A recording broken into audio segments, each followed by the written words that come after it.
Hey, what's up everybody? Today, I wanted to talk about Slayer's South of Heaven. I love how brutal, raw, and instantly recognizable it is. But how close can we get with just a simple amp sim? I've lined up 4 different setups. From completely free What do I owe you? Nothing. It's for free. Free? to high end. I know, the pores. Oh, yuck. And I want to see which one nails that aggressive tone the best. And trust me, the results may surprise you. Recreating Slayer's tone isn't as simple as cranking the gain. South of Heaven is slower, darker, and more atmospheric than Rain and Blood, which means the guitar tone had to evolve. But we don't have an exact breakdown of their settings in the studio. We do know they relied on the JCM 800 and this key EQ trick to get their sound. But can an amp sim really get us there? In this video, I'll take 4 different approaches for dialing in Slayer's South of Heaven guitar tone, starting with the free amp sim and working our way up to more premium stuff. I'll break down each one, compare the results, and see just how close we can get to that unmistakable sound. Let's dive in. After dropping the absolutely blistering Rain and Blood, Slayer hit a crossroads. They had pushed thrash to its absolute limits, and now faster wasn't an option. So where do you go from there? According to Kerry King, this is the one time they consciously did something different, and South of Heaven is the result. Instead of breakneck speed, most of the songs leaned into slower, mid-tempo grooves. But this wasn't the original plan. Dave Lombardo has mentioned that the song started out even slower and they picked up some speed in the studio. 2 key factors shaped this album.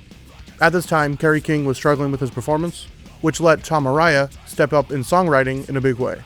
King had moved to Phoenix after getting married, and by his own admission, he wasn't feeling as inspired. That left Jeff Hanneman to take on more writing. And with King stepping back, Araya finally had the chance to contribute lyrics. This created my favorite Slayer dynamic, with Hanneman and Araya working closely together.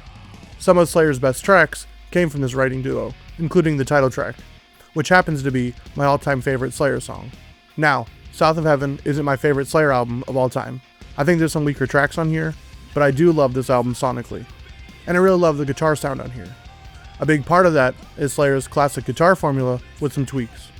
As always, Hanneman and King relied on the Marshall JCM 800, a staple of their sound throughout their career. The amp delivers the mid-focus, crunchy tone Slayer is known for. What's really cool is how versatile the JCM 800 is. Slayer used it to get their original sound, but it's also been the backbone for Exodus, Megadeth, and even early Metallica, all with their own distinct flavors. Slayer paired it with Marshall cabs, though it's unclear whether they use G1275 or G1265 speakers, or even V30s. Either way, we can get in the ballpark. The other key ingredient in their tone? A 6-band EQ at the start of the signal chain, adding more mids and saturation. I've tried replicating this tone before. I covered this album last year, I played some of my favorite riffs, and I built the tone. And honestly, I was really happy with using the hybrid. Today, I want to take that further. I'll be using the hybrid once again because it's an amazing free option, but I'm also bringing in the Brittone, the Nembrini, and the HX Stomp. That way, you get a range of tones at different price points. Each setup starts with a quick EQ to boost the mids, then runs through the Marshall plugin, followed by NAD IR, where I'll load 2 IRs. I'll also add a touch of room sound to match the album's vibe, and finish it with a final EQ to tighten everything up, cutting the highs and lows and dialing out the nasty digital hiss at 4.5K. Now, just to be clear, I'm not a professional at this, I'm just some schmuck on YouTube who likes messing around with guitar tones. I love piecing these tone puzzles together, but it's not going to be a 100% match. If that's what you're after, there are a ton of amazing tone-matched IRs you can get online. And I'm currently partnered with Tone Deck. And while they don't have one for South of Heaven yet, if enough people asked, I'm sure they would make one. They do have Rain and Blood IRs. If you're interested, use my code Brian15 for a discount. But if you're like me, and you like figuring out how these tones were built, digging into the gear, and recreating it in a digital space, these 4 options should give you a solid foundation. My goal is to capture an album-inspired tone, not an exact replica. Hey, I'm going to take a quick second to say, if you like what I'm making, please subscribe, please comment, please like the videos, and if you want to see more behind-the-scenes content, I have a YouTube membership and a Patreon, which both have the same kind of membership deals, but on Patreon, I have guitar tones that you'll be able to get if you get the highest tier. The YouTube membership has the same tiers, just without guitar tones. So if you like what I do, you like my content, and you want to support me, I have a YouTube membership, Patreon, and I have Buy Me a Coffee where you can just send me a quick donation. Now back to the video. So let's start with the hybrid. It's an awesome free plugin that mimics the JCM 800. It's easy to find, it doesn't cost a dime, but there's a big trade-off. It's a standalone amp sim with no pedal or cab section. So like me, you'll need some extra plugins to shape the tone properly. Luckily, that's an easy fix, and I'm sticking with mostly free options to keep this tone accessible to everyone. And the people. Every tone in this video will follow the exact same signal chain for consistency. We start with an EQ, this time it'll go into the hybrid, then into NAD-IR, and then a final EQ. Now here's how the hybrid sounds.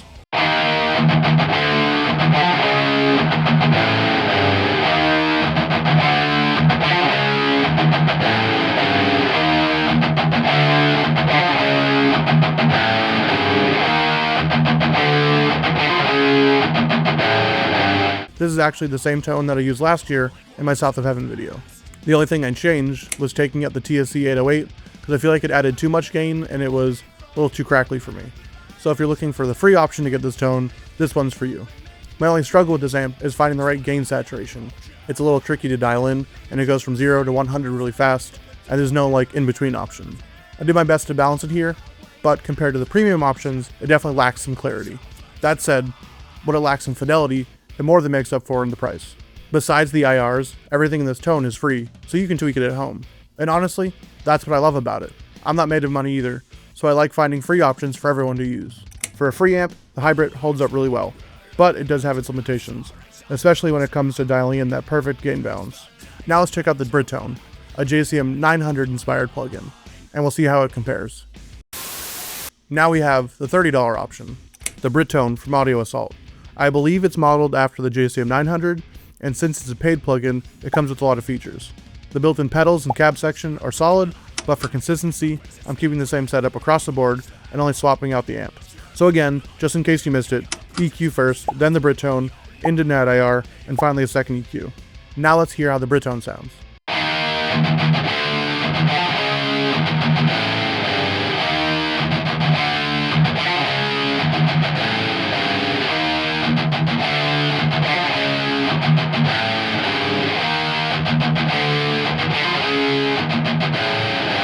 This amp is always my dark horse. Every time I use it, I'm not sure how good it's going to sound, but after going back and listening, it always clicks. In certain situations, this might be the best sounding amp in the lineup. What I really love is the natural aggression. It has some killer gain saturation. It might be a little too hot for the original tone, but for my taste, it's right in the sweet spot. That said, it's not perfect, and I definitely struggled with getting this tone. The amp face is packed with a lot of controls, which makes it frustrating to dial in. I ran into a lot of option paralysis trying to get the EQ just right, and it took a ridiculous amount of tweaking to get something I was happy with. If you hate endlessly tuning knobs like I do, that can be a real problem. So while the Bridtone delivers some seriously aggressive tones, dialing it in can be a headache. Next, we have the Nembrini MRH 810, another JCM 800 inspired plugin. But this one has a different approach to tone and control. The Nembrini MRH 810 is a high fidelity amp sim, and at $100, it's a solid option for nailing that classic Marshall JCM 800 sound. This one's a go-to for me because of its premium sound and all the extra features it brings to the table. And for the Slayer tone, I think it absolutely delivers. If you missed it, here's the signal chain. First, EQ settings, then the Nembrini dialed in similarly to the other amps, followed by NAD-IR with the same IRs, but this time I removed the room sound and added reverb directly on the amp face. I think it suits the tone better here. And then finally, there's the last EQ for fine-tuning and boosting certain frequencies.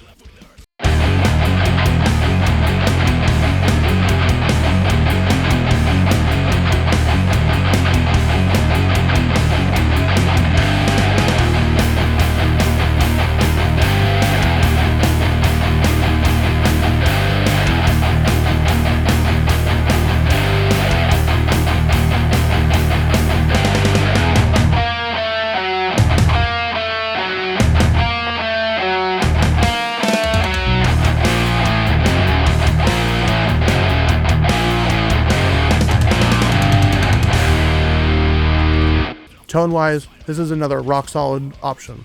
It's definitely the most faithful JCM 800 plugin on the list. It just does exactly what you'd expect it to do. Unlike the hybrid, which also does a terrific job at mimicking the JCM 800, I didn't have to fight with the gain. It sits in that perfect sweet spot, not too weak, but not too overbearing, which made it much easier to dial in. That said, getting this tone to fit the Slayer vibe wasn't the easiest. The multiple EQ adjustments that I had to make clashed with the amp settings, but once everything locked in, it sounded killer, but maybe a little darker than I would like. Honestly, it's really tough not to default to this amp all the time. It's on the pricier side for a reason. You pay for the ease of use. But as good as the Nimbrini is, there's always one amp that I always come back to. My HX Stomp. It's a different beast altogether, and while there is a JCM 800 amp sim in there, we're not going to be using it this time. Lastly, the HX Stomp is a powerhouse. At $600, it's not cheap, but it's helped me nail some of my favorite tones. So I had to see if I could dial it in for a solid Slayer sound. From experience, trying to match every piece of gear that the band used in the studio doesn't always work. Instead of using the Marshall clone in the Stomp, I went with the Line 6 Badonk. It's their best sounding amp, and I learned from my Ride of the Lightning tone that it can actually mimic Marshall tones really well. So here's what the HX Stomp sounds like.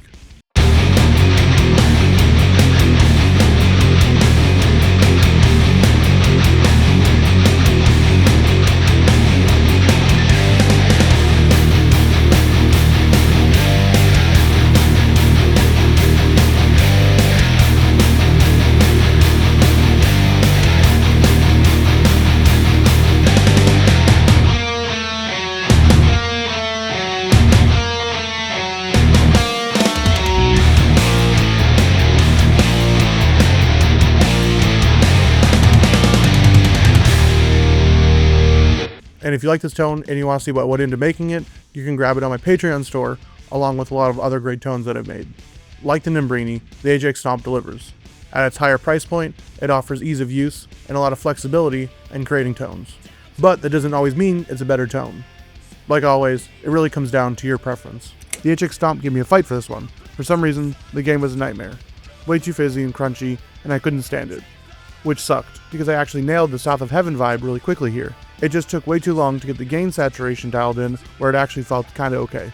What you do get with the HX Stomp is a killer tone that you can take anywhere, whether it's a gig, practicing, or in the studio. And that kind of versatility is hard to beat.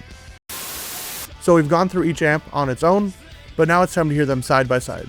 I'll play one song and switch between all four amps so you can get the best comparison between all four of them.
I'm really happy with how all these tones have turned out.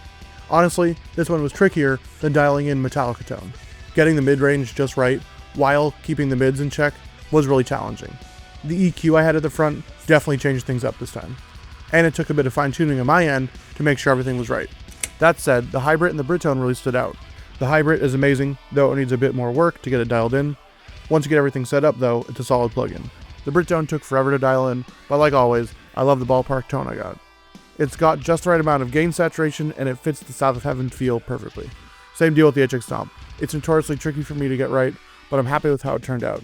The Badonk helped a lot, and finding the right cab sound and gain saturation was a process, but once I nailed it, I was ecstatic. The Nimbrini actually surprised me this time. After exporting, it ended up darker than I expected, and I have no idea why, but I left it as is because I could tweak forever and still not be any happier with it. Overall though, I'm stoked with the Slayer tones, especially on one of my favorite Slayer albums. Jeff Hanneman and Tom Mariah really pushed things here, and with Kerry King's help, they created something special. I know King wasn't too fond of this album, but I think he's wrong. This album stands on its own, and it helps set up what they were doing on Seasons in the Abyss, which in my opinion is the ultimate Slayer record. Let me know what you guys think of these tones, and let me know what you think I could have done differently. Alright, so I've been running a few polls on YouTube to see what kind of content you guys want more of, and I really appreciate everyone who's voted so far.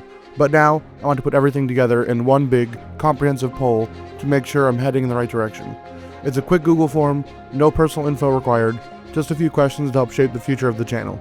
So if you voted in the previous polls, I'd love for you to take a minute, fill this one out too. The link's in the description. Thank you guys for your input. If you made it this far, thank you for watching. Don't forget to like, comment, and subscribe. I'm trying to hit 3,000 subscribers by the end of the year, and every subscription helps.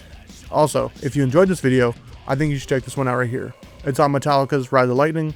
I looked at their guitar tone in that album, did a similar setup, went through 4 different options, and I'm really happy with those results. So if you enjoyed this one, I think you'll enjoy that one. Again, thank you for watching. I'll see you in the next video. Peace.